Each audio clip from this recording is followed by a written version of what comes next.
Microsoft has recently begun rolling out an iOS beta version of Cortana, its personal assistant named after a Halo character, to lucky testers. After setting up Cortana with your Microsoft account, you'll see the Cortana's home section. Here, you'll see a collection of cards that provide you with information before you even ask. These include weather and news.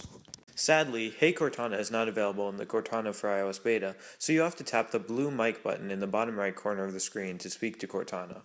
You can ask Cortana to complete a variety of tasks, ranging from texting your best friend to telling you a joke. Yes, Cortana can compose text, but in a very awkward way.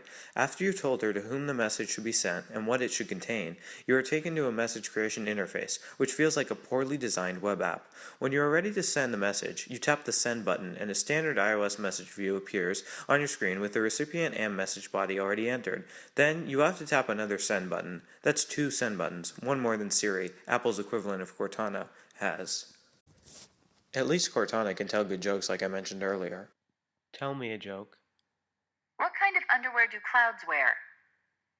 Thunderpants.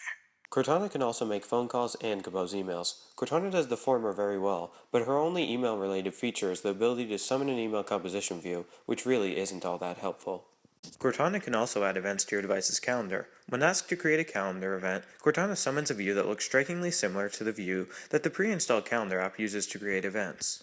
In addition to calendar events, Cortana contains the ability to create reminders. This may seem helpful, but it really isn't. Even the default iOS reminder application has a better user interface, due to the fact that Cortana's is downright ugly and unintuitive. You can't group, prioritize, or add notes to reminders in Cortana. All of those things can easily be done in the pre-installed Reminders app, so there's no reason whatsoever to use Cortana-based reminders. Cortana even does a bad job when being asked simple questions. For instance, ask her, how many calories are in a cucumber? It's a simple fact-based question, which a good personal assistant should, in theory, be able to answer. Cortana cannot answer this, like many other questions. Instead, she simply does a Bing search for the question. Siri, unlike Cortana, can effortlessly answer this question.